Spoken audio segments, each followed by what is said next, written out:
Olá a todos, olá a todas. No episódio de hoje de nossa websérie Caminhando com Ingod, falaremos sobre a importância dos pés. O grande pano de fundo da discussão de hoje é que os seres humanos habitam no mundo e não sobre o mundo. Então vamos para o debate proporcionado por Ingod. Eu sou o Leonardo Monteiro e este é o Sócio Prosa. Ingod argumenta que a divisão entre membros inferiores e membros superiores, que nós fazemos essa distinção, ela é baseada em conceitos advindos da modernidade. Para quem não se lembra, no primeiro episódio, que eu vou deixar o card aqui, a gente falou um pouco sobre como na modernidade se legitima um pensamento de um ser humano transcendente, de uma mente que habita um corpo. Então, desta forma, o ser humano estaria sobre o mundo, penso, logo existo. O pensamento seria primevo, seria antes de qualquer outra coisa. E para desnaturalizar e mostrar como essas coisas foram construídas ao longo do tempo, Ingod retorna às argumentações de Charles Darwin sobre qual a diferença do ser humano para os demais animais. Esta imagem seria ilustrativa do argumento de Darwin. Darwin argumentaria que a diferença entre mãos e pés presentes nos seres humanos é o que seria responsável por nos permitir criar cultura, ou seja, utilizar as mãos para criar artefatos e manipular as coisas, de forma diferente de outros mamíferos, principalmente dos primatas. No entanto, Ingod afirma que esse formato de pé é o formato de pé europeu, e que só foi possível de se consolidar dessa forma, se tornar desse jeito, pois desde pequeno os pés europeus eram confinados a botas. Assistiremos um trechinho de um vídeo que explica bem qual a diferença de você utilizar as botas e de você andar descalço sobre o ambiente. Observe o ser humano caminhando sobre o solo. Seu pé encontra o chão quase por inteiro. O dedão repuxa o pé para trás e impede que ele suba demasiado. Os humanos caminharam desta forma por milênios. Pesquisas recentes sugerem que o andar descalço fornece menos estresse aos joelhos. Os primeiros calçados eram feitos de material de couro maleável, o que permitia que os seres humanos caminhassem de certa forma naturalmente. Os calçados modernos mudaram isso. A criação de solas cada vez mais grossas mudaram a forma como os seres humanos caminham. Nossos passos começaram a ser cada vez mais longos e o impacto começou a ser sentido primeiro no calcanhar.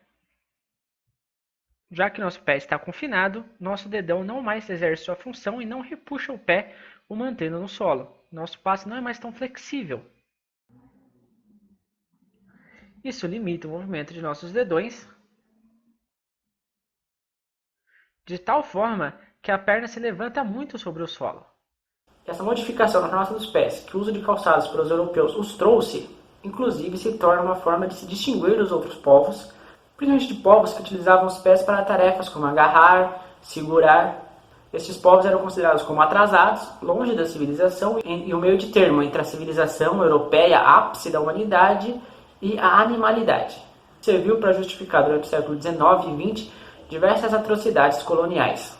Então nós podemos concluir o quão artificial é a construção desse pé, que é trazido pelo Darwin como um pé natural, o pé do ser humano em si. Tão artificial quanto os pés das garotas chinesas que são confinados em pequenas sandálias desde quase seu nascimento. Que eu vou deixar uma foto disso que o Henrique vai colocar aqui para vocês verem como ficam os pés dessas crianças chinesas. Ingod irá afirmar que a mecanização do pé advém do começo da modernidade e permeará toda ela. Tanto que hoje, dificilmente encontramos seres humanos que não usam calçados ou que não usariam calçados em hipótese alguma. Essa construção de uma mecanização do pé vai reforçar a imagem que o Descartes tinha de uma mente que repousa e de um corpo que trabalha. Então as pernas trabalham, a mente repousa e entre o elo principal entre o corpo e a mente seriam as mãos, pois as mãos construiriam, enquanto que os pés serviriam apenas para a locomoção. Assim como nós vimos no vídeo que eu passei um pouquinho antes, as formas de se locomover descalço e de calçado são extremamente diferentes, não apenas modificando a forma dos pés, mas toda a postura corporal dos seres humanos. E a pavimentação e a planificação de ruas tornou o ato de caminhar cada vez mais mecânico e cada vez menos perceptivo, transformando o sentido dominante do ato de caminhar não mais o tato, e sim a visão. E nessa utilização da visão ao caminhar por vias pavimentadas não a torna menos social, pois a todos os momentos temos que olhar para não esbarrar em alguém, temos que olhar para não ser atropelados. Dentro disso, duas conclusões podem ser retiradas. A primeira, que é uma sintonia do movimento com as condições do ambiente, que são sempre mutáveis. A forma de caminhar numa montanha, descalço, é diferente da forma de caminhar de calçado no asfalto, ou de caminhar de bota numa mesma montanha, ou de caminhar descalço no asfalto. E a paisagem com a qual interagimos delimita e potencializa algumas formas de interação com a mesma. De modo que o Ingold vai afirmar que o nosso compromisso histórico com o mundo reside na interação com ele a partir da amplificação de nossas mãos e pés a partir da utilização de ferramentas. Um grande exemplo disso, para mim, é justamente um jogo da Hungria com a Inglaterra em um amistoso em Wembley em 1953, que foi chamado pelos jornais britânicos de o jogo do século.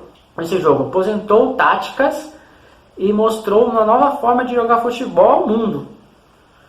Revoluções vindas da Hungria. Não apenas o esquema tático inovador da Hungria, que era o 4-2-4, mas sim a utilização de uma ferramenta ligeiramente diferente. As botas, chuteiras dos jogadores húngaros, ao contrário das botas, chuteiras dos jogadores ingleses, elas terminavam um pouco antes do osso do tornozelo, o que permitia uma maior mobilidade. O que não acontecia com os ingleses, que usavam uma espécie de chuteira-bota, a qual cobria o osso do tornozelo para impedir que a lama dos gramados entrasse no pé deles. Mas essa mudança de ferramenta, essa mudança de calçado promovida pelos húngaros, permitia toda uma aceleração do jogo ao qual os ingleses não davam conta. Esse jogo termina 6-3 para a Hungria, que dá uma revanche para a Inglaterra, na qual ela ganha de 7-1 da Inglaterra. O bom de trazermos também o futebol aqui como exemplo é para pensarmos o quão pouco valorizado é o uso dos pés, pois é extremamente difícil e exige uma sintonia muito fina entre atleta, chuteira, bola e campo, fazer o que vários jogadores de futebol fazem. Desse modo, ao olhar para os pés, Ingold tenta trazer a antropologia de volta ao solo, de modo a asseverar que o ser humano vive no mundo e não sobre ele. Então é um corpo que está em contato com o mundo, é apenas assim que ele existe, e não como uma mente transcendente que paira sobre um corpo e o controla como uma marionete.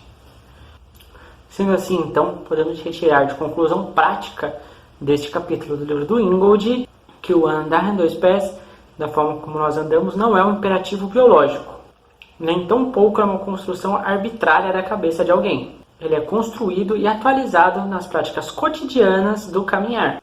Isso quer dizer que povos que andam de calçado sobre o asfalto caminharão diferente daqueles povos que se movem pelas montanhas e ambientes rochosos descalços. Apesar de parecer óbvia, esta afirmação traz a vivência dos humanos para o mundo, para no mundo e não sobre ele, de modo que o ser humano se constrói em sinergia com o ambiente, com a paisagem onde ele está. Não possui imperativos biológicos que o determinam, nem tampouco constrói seu viver de qualquer forma, de formas criadas da sua cabeça. Na semana que vem falaremos sobre um processo de habilidade, a saber, o processo de cortar uma tábua, e como a sinergia do cortador de uma tábua com os materiais, com o ambiente que constrói esta ação, e que ela não advém de uma transcendência de uma mente que se vale de um corpo para tal. Se você ainda não é inscrito no canal e se interessou pelo próximo episódio, se inscreva agora. Se você gostou desse vídeo, deixe seu like para a gente. Conhece alguém que se interessa pelo tema? Compartilhe esse vídeo, ajude o canal a crescer cada vez mais. Nós temos vídeos novos todas as quartas. Além dessa websérie Caminhando com Tim Ingold, nós temos quadros como a Sociologia do Cotidiano e a indicação de livros, artigos, teses e dissertações brasileiras. Espero você no próximo vídeo. Um abraço, até mais.